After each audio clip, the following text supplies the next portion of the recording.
Hello, Python fellows.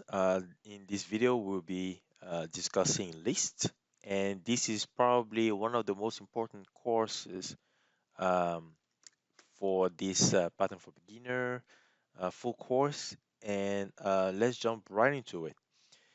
So we have explored strings, we have explored integers and floats. Now there are some containers that hold all type of data, and these are called lists. There is so much that you can do with lists that this course in itself would not be enough, especially as a beginner. I am not going to cover absolutely everything, but what will be covered will be good enough to leverage and to kind of get to the intermediate level and then to the advanced level. All right, so let's get it started. How, what is a list? A list is a container, like I just mentioned, a container of different type of objects. And like I said, you can have float, you can have strings, you can have float, you can have integers, you can have text in your list. The way you initialize a list is probably to do an assignment statement and have brackets. So that's one way of doing it. If I run this command, here is what I get. And if I do type my list, you can see that the class pattern is defining this object as a list. Okay. Um, you can also um use this syntax to create a list by just typing list, and here you are. You still get the same type of result. So if I launch this command, I still get a list. Now, like I mentioned earlier, a list can contain any type of data, even combined. So let's create a simple list with some values inside. So what I'm gonna do is I'm gonna do my list equals maybe first name, John Doe, um, and then I'm gonna put my weight, not mine, but weight and what is that? Maybe age. Okay, so all kind of information can be in a list. And when I do this, this is what I get. I get a list of information, you know, that have been stored into this object here. Okay. Um, what else can you do? So I can create another object, maybe called greeting, and greeting can have a list, and within this list, you can actually put a string saying hello. Okay, so when you do this, first we create a list with brackets, right? Now here's another example where you're creating a list with the list function, and when you do this, it returns you a list. And how does this list look like? Let's take a look at it. It breaks it breaks the word into different characters and separate them with just single strings. So that's how it works. Okay, a list can also contain other lists. So you can have what's called a nested list. Let me show you how it works. So if I have, for example, my info equals, and I'm still gonna use the example of John Doe. Okay, that's the full name, and then 175, and then 45, and then just I can add maybe something like a small address. So I'm gonna say Mojave, California. Let me just do it this way. So that's the city, and then the states, California, and then I'm gonna put uh, the zip codes, and the zip code is going to be in three in digit. So that's just a simple example of a list. So you can see a list nested within a bigger list. A small list nested within a bigger list. That can be done. And when you run it, you can run it without any problem. So when you do my info, this is what you get. Okay, so this can happen. So you can see that the list Mojave, California, which is pretty much the address, is contained in my info. So my info is called a nested list. Okay, we saw last time that strings are immutable, right? So if you haven't watched my course yet about strings, I highly recommend that because you will need that knowledge. So strings are immutable in the sense that you cannot change any part of a string. Okay, but list you can change. You can definitely change lists. Um, let's try to change the last part of my list. So I want to replace Mojave, California with a zip code by uh, you know, just a string called address. So it is possible to do that. How do I do it? Well, um, I can I can say, okay, my list, and we already cover indexing. Okay, we already cover indexing, and I just want to replace uh, this by address. So what I'm going to do, as we have seen how to change or how to index, okay, in my previous video. Actually, if you remember, we talked about indexing the first is not working here yet. It's not appearing, but we have learned how to index the first element of a string and the last element of a string, how to retrieve the letter. So I'm going to do that here. I have my info, right? So using my info, what I can do is retrieving the last element of my list would be this, right? So I am going to change this. So I know what it is, and all I have to do is do an assignment statement saying, "Oh, now I want uh, my last element to be address." Really simple as is. Okay, so I'm gonna pass replace address by uh, Mojave, California 93630, and you guys are going to see how my info now looks like. And here you are. So I have address. So that's how you know that lists are mutable as opposed to tuples or strings. Let's talk now about membership. To test, we can test membership. Let me create another object called food, and let's talk about fruits now. So I have apple, I have French fries, and then I have bread, for example. So for instance, I have these three elements, and what I want to do, I want to test the membership of any of these elements in my list. So what I'm going to do is I'm going to ask Python to tell me, is apple in in foods? Yes or no? And it's going to return you a Boolean value. The Boolean value can be true or false. True if it is indeed in the list, or false if it's not in the list. You may even ask, is Apple not in foods? And pattern will return you false. So this part is pretty simple. Now let's cover method. Um, as I mentioned in my previous video when I was covering strings and tuples, that depending on the type of object, there are some different type of action that you can take based on that object. And with lists, since you have lists, you have a variety of action that you can take. And these actions are called method.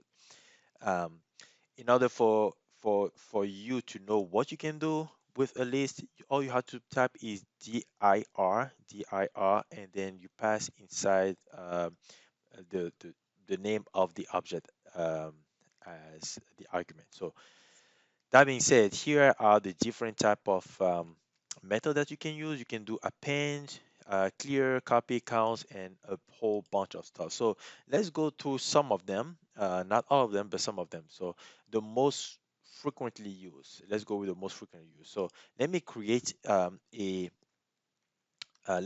new list, and I'm assuming here that I have a class of students, and those each student have an age that they gave me. So I have one that is 10, one that is 50 years old, one that is 40 years old, one that is 19 years old, and one that is 25 years old.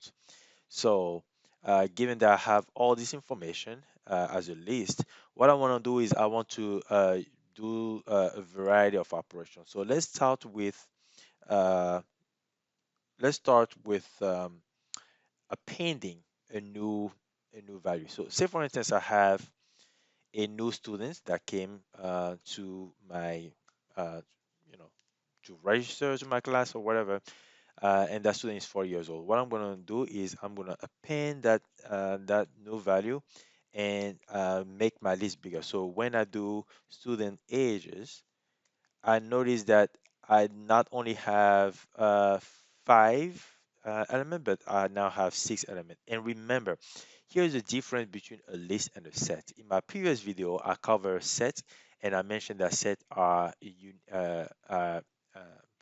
containers that hold unique values. It's not the case for lists. With lists, you can hold duplicate value. And if you have not watched my video about sets, I highly encourage you to do that. Lists have you can have multiple you know values that are identical in lists without any problem. Now, let's try to count the number of students who are 40 years old. So what you have to do is do student ages that what count, because you have yep, you have count as one of your methods. So you can use count here. So what do I pass inside the count function? I pass 40 because this is the number of times we want the occurrence of 40 to happen. So you have two students being 40 in your class, in this class, yes.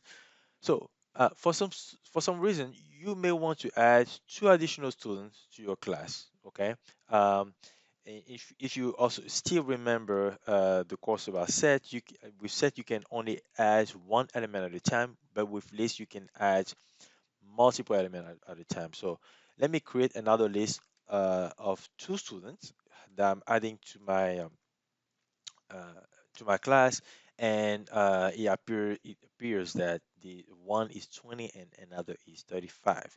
So this is how you do it. Actually, it's not going to be count. It's going to be extend function, the extend method, and this is how it looks like. So when I run this and I get student ages, I get a bigger list. So my list is now grown. I hope this makes sense.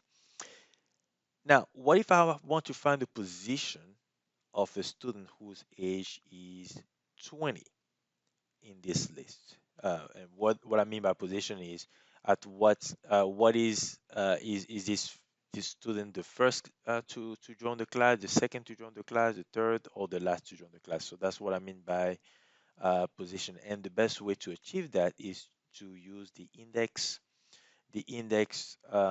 method, and I want to know, hey, the student whose age is 20 years old, which position did he get in the class in terms of order? So that is position 6. And when you look at it, it is indeed 6, starting with 0 for 10, 1 for 50, 2 for 40, 3 for 90, 4 yep, 4 for 25, 5 for 40, and 6 for 20. So that all makes sense.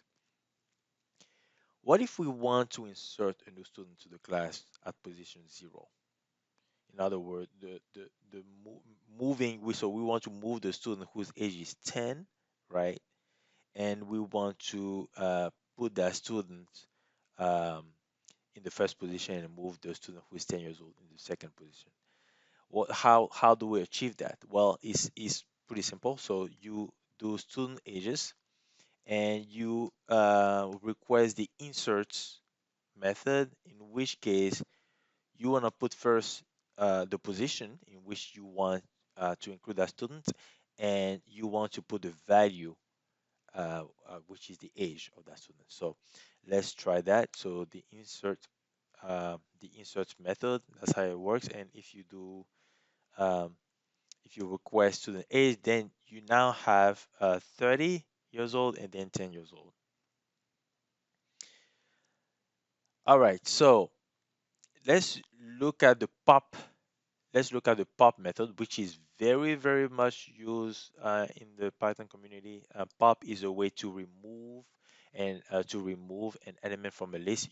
Most of the time, the last element of the list, and when you remove it, Python has a way of displaying the element that removed, which is very helpful because it help you debug, really not debug, but it help you tell the process of or the progress of your iteration as you start coding. So let's use pop. If you want to remove, if you want to do student by default, right? Student ages that pop, okay? By default, is going to remove the last element. But if you want a specific element to be removed, say for instance, I want to remove zero. I want to remove the first element. So, which is the student whose age is 30 years old.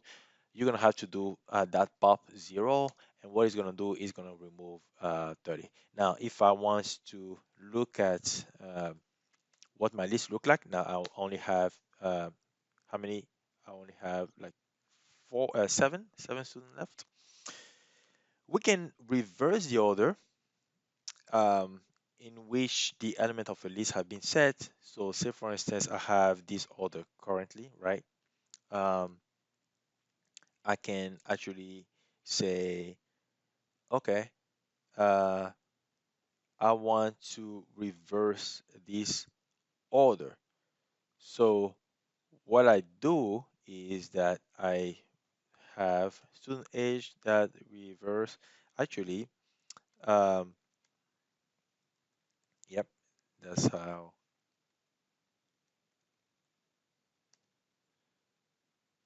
All right, so it's going to move, uh, pretty much switch the order of these elements into a reverse order. Now, we're not talking about sorting yet. We are not talking about sorting yet. We're only talking about the reverse. So the reverse just change the order.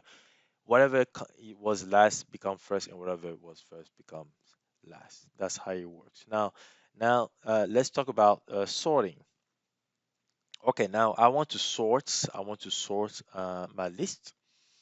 Um, in ascending or descending order. So let's start with ascending order. So um, I will have student ages that sort, right? Student ages that sort. When I do that, I get students ages, and I see sort. And what if I want to get the reverse? Of course, I can sort and then reverse it back, and I'm gonna get by using the reverse function, and I'm gonna get my list back.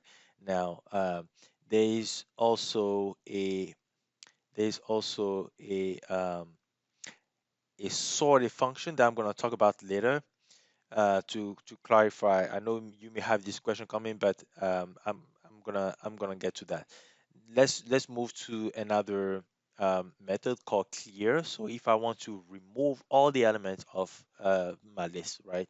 So it's gonna be student ages that clear. When I do that and I launch student ages, here is what I get. I get an empty list. All right, so now let's turn the page to list. We just talk about list method. Now let's talk about list function. When we talk about list function, I mean basic as arithmetic operations, like min, max, sum, and so on and so forth. So we can perform different basic arithmetic operation, but let me show you how to create a list using the range function, and that's probably something that it's not even probably, this is something that is going to be very helpful to you in the future, especially when you start really coding. So I have my list, for example, and I'm gonna use the list function and pass inside the list function an argument called range, and I want a range of six numbers. This is saying I want a range of six numbers starting from zero. It always starts with zero, starting from zero, unless you change the syntax a little bit, because you can see here stop in. So the stop is six, and So therefore, you start with 0, and you're going to have 0, 1, 2, 3, 4, 5, and these numbers are going to be passed into a list. So you're going to have something similar to this, but something ranging from 0 to 6. So let's run this real quick, and let's check what my list has. So when I do my list, I get from 0 to 5. Now, let's do some basic manipulation. So I can request the mean of this list, that is 0, and you can tell what is the max by just having max of my list, that is 5. I can request the sum of this list, that would be 10. I can request the length of that same list, and the length tells you what? The length tells you the number of elements that are in this list, which is 6 elements. Okay, because of course we had the range of 6 here. All right, so back to the sorting. So there's a way you can give a list back without changing it. So say for instance, I want to use sorted, and this is a very helpful function, by the way.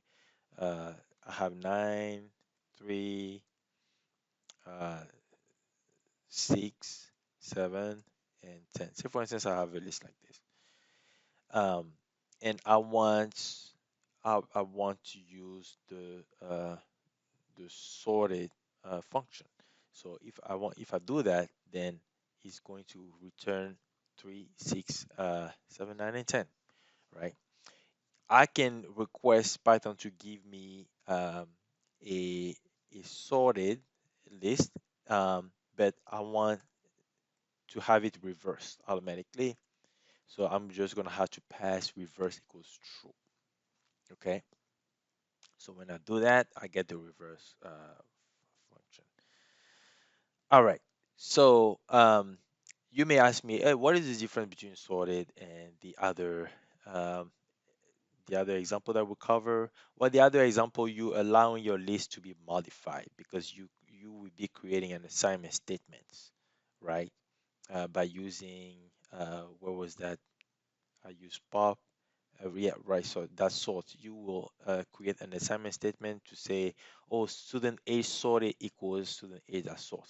Um, and here in this specific example, you do not want to modify the original list. You just want to request the sorted list. Okay, hope this makes sense. The join the join method is a super useful method that helps formatting the element in a list, and I'm going to go through some example. I know I covered that uh, in another course, but it's worth covering that even with lists. So, say for instance, back to my info.